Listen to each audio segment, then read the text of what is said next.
Hi, everybody. Welcome to Child's Play. I'm Wendee Cole, and I'm the host of the show. And we're going to talk about a few issues, but the one I want to talk about right now is something that people don't even talk about, so it's kind of cool. When I was acting years ago, I found that we can go to as many classes as possible to get the technique down, to learn what you're doing. But when that audition comes up, it's really important to get coached. And I did that. And it was really expensive because it seemed like all my money was going into just coaching. You know, it's like you do everything you can. Most people are like waiters and waitresses to get that cash and to make money so that they can take their acting classes. I was a masseuse, but that's a whole other story. Legitimate masseuse. I had my license and everything. But every penny that I made went into taking classes and coaching. The biggest actors they're going to lie to you. They get coached. They're going to say that they don't. They get coached on every role that they go out for, and they get coached on the set by their acting coaches. And sometimes they give credit to their acting coaches, but very rarely, because they want everyone to think that they're fabulous and that it comes naturally and they're gifted. They're in that trailer in between scenes getting coached and I know the coaches. They work hard, and they're on set. They do it on the phone, whatever it takes, to make sure that the actor is totally prepared. Because I have to tell you, when you go on set, we'll talk about the job first. When you go on set, the director doesn't have time, unless it's one of these amazing directors that's an actor's kind of director. The directors do not have time to tell you how to act, how to get to the emotion, how to get to your motivation, or whatever it is, which we could talk about a little later also. They just tell you where to stand. They're busy getting the cameras ready and the shots ready and the lighting ready and setting up everybody. That's a director's job. You have to come to the table prepared. You have to come to that set prepared. You have to know your lines, and you have to know what you're doing with them. And there's going to be many, many, many takes. So you never know which take they're going to use. So what do?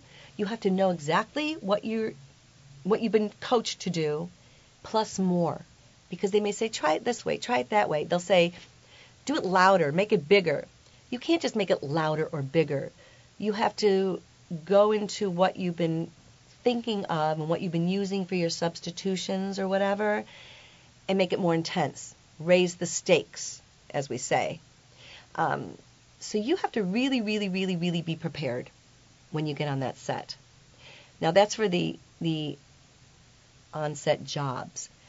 The auditions, there's different kinds of auditions. There's the audition where you go on the commercial audition. Okay, you can't prepare for that because they don't give you the sides ahead of time. You don't know what you're going to say till you get there. How do you prepare for that? You take your classes. You keep going to classes, because the more you have in your little, what I call bag of tricks for my kids that I manage, the more you can pull out. For instance, we have this thing where we go, think of somebody that you can't stand but you have to be nice to. Okay? And that's in your bag of tricks. I can think of someone right now, I can't stand, but I have to be nice to for whatever reason. So maybe you'll go on an audition for a commercial or something, and you have to pretend that you hate some food or something, but your mother cooked it. So there's where you could pull out your bag of tricks from your classes and go, ooh, I did this in class. I remember having to be nice to my mom, but I really don't like it. So it's you have to cover that you don't like it, but you have to be nice about it. But you could tell deep inside, you don't like it. So the classes help you when you go on auditions for commercials, because there's no other way to coach for that. There really isn't. Sometimes I have my clients call me at the last minute when they get to the set, they get to the audition, and they'll say, okay, what can I do here? And I'll say, okay, remember what we did in class? Remember what we did here? Or try this. I like to add different buttons. A button, I'm just rambling now. A button is something that you put your own little stamp at the end of the audition of a commercial, where, let's say it's I love wearing this necklace. So the last line is, I love my necklace. Let's say, I love my necklace. How are you going to do that? You add your button. You can go, I love my necklace. That's a button. Something where they'll go, oh, I like the girl that went like this and flipped her necklace. That's the one I want, because it was a little button at the end. So when you go to classes and stuff and take classes for commercials and things like that, you'll know how to put a button on, or you can call someone, your coach or whatever, and at the last minute get something extra to do if you can't think of it. So it's important, that you kind of have an idea, but you can always call and ask. That's commercials. Now, when you go on a television or film audition, sometimes they give you a couple of days, sometimes they give you the night before. For children, I find it's really difficult because the kids have school all day. It's not like they can come at 10 o'clock the next morning and get coached for a 3 o'clock audition on Thursday. They usually sometimes you find out on Wednesday, you have an audition Thursday, when do you get coached? I find that the best parents, the ones that are determined, get their kids coached as soon as they get that script.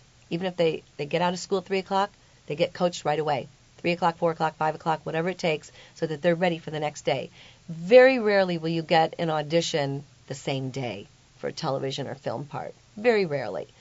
Sometimes it happens, you just got to go with it, do the best you can. But most of the time, they give you at least a day, and you've got to get coached. And I know it's like a dreaded call that you get from your manager or your agent. Oh, my kid, you have an audition. It's like, oh, it's going to cost me money for an audition. It's what the nature of the business is. That's what you're saving your money for. That's what, the actors who are not children, spend all their money on. So it's really important. I know it's expensive, but it's really important for the parents to understand that when they're getting their kids involved in acting, they have to have the money for headshots, for coaching, to join the unions. It's expensive. And if you think you're going to, make a lot of money off your kids, forget it. You're going to be putting money into it. The gas mileage, parking tickets, lots of them all the time. It's expensive. So you have to have the backup cash. You have to have a backup plan. You have to come here, if you're from out of town, well funded. How to find a good coach. You're going to know. There's agents and managers have lists of coaches that are available. The price ranges go anywhere from $75 an hour, $100 an hour. Some of the coaches charge by the hour. So if you're there at 3 o'clock, they'll charge you for the full hour, till 4, even if you stay till 3:30. I happen to coach clients, non-clients alike. Whoever wants to coach with me, I offer my services. It's not mandatory, but for my clients to coach with me, I have a list of others, that they can coach with also. I understand how everyone's in a crunch right now and normally in a crunch, so I do by every 15 minutes or half hour. If I can get a kid out of there in half an hour, great. I'm happy to just charge for half an hour. Some coaches aren't happy to do that. If you book an hour, you book an hour, and they're going to charge you whether you're there or not. Show up on time. It's really important to show up on time. Have your children highlight the lines and bring 2 copies, one for the coach and one for themselves. Their lines are highlighted. I would say do not have them get locked into how they're going to do it, the script, but rather know the lines really well so that when you're looking at the page, you can look up and say them pretty well and then look down once in a while for reference and then look up again. Don't waste the time learning your lines with the coach. It's a waste of money. That's a really big deal. Don't do that. Have the child, as much as possible, know the lines, but not get locked into how they're going to do them. And don't coach them yourself. Parents, stay out of it. That's probably one of my biggest tips right now. Don't coach them. Have them go in their room, look over the lines until they get to their acting coach. Real important, because it's really hard to undo what you told them to do. It's almost impossible.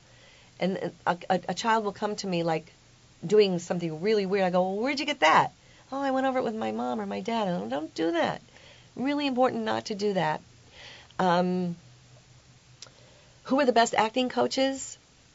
I understand. There's tons of them. You just have to pick someone that you get along with. I have this one little girl that I coach. I can't wait till she shows up. We just laugh so hard. She does a lot of comedy things. And she just did a Disney pilot. And she's up for another one. She's fabulous. She's not my client. She's, the agencies send me clients, their clients to coach. This little girl and I have the best time because she comes up with things. I come up with things. She comes up with something. I go, oh, do that, but even do it better. Try it this way. I don't say better. I didn't want to do that. Try it this way, or do it a little bit, crazier, or go nuts with it, or really get frustrated with, with this certain thing. So it's kind of fun when the kids have their own ideas. A good acting coach will try to bring out the best of you. and try to know you, who you are. So if you work with, it's good to see a lot of different coaches to see who you get along with. Then try, if you get good results, stick with that coach, because that person knows you, and they're like shortcuts. They'll go, oh, you're talking about your brother here, your little brother. Some if it's a new acting coach, they don't even know you have a brother. So it's good to stick with the same one if they're getting you good results, because they know you and there's shortcuts. Try different people out. Go to different workshops. The casting directors have fabulous workshops where you could learn quick, different things, what they're looking for, different techniques. That's great coaching right there. You pay $39, you get yourself a workshop. You've met the casting director, which is great, so they remember you. And try not to get confused with different ways people coach. There's different techniques. I use the Ivana Chubbuck technique, kid-friendly. Officially endorsed by Ivana Chubbuck, who's like the big acting coach to all the stars and major force in this town. Fabulous technique. I'm officially endorsed by her to water it down and use it for kids. It's a great technique. It works. I can go into that a whole nother time. But everyone has their different ways to get things. There's coaches for Nickelodeon and Disney, and then there's coaches for really intense films. Find the people that you work well with and stick with them and develop a relationship with them. And that's pretty much it. It's you have to coach. That's all I can say. You have to. And the biggest stars aren't going to admit it. And I don't think you should admit it either. Don't tell anyone. Just keep it our secret. Thanks for coming to Child's Play.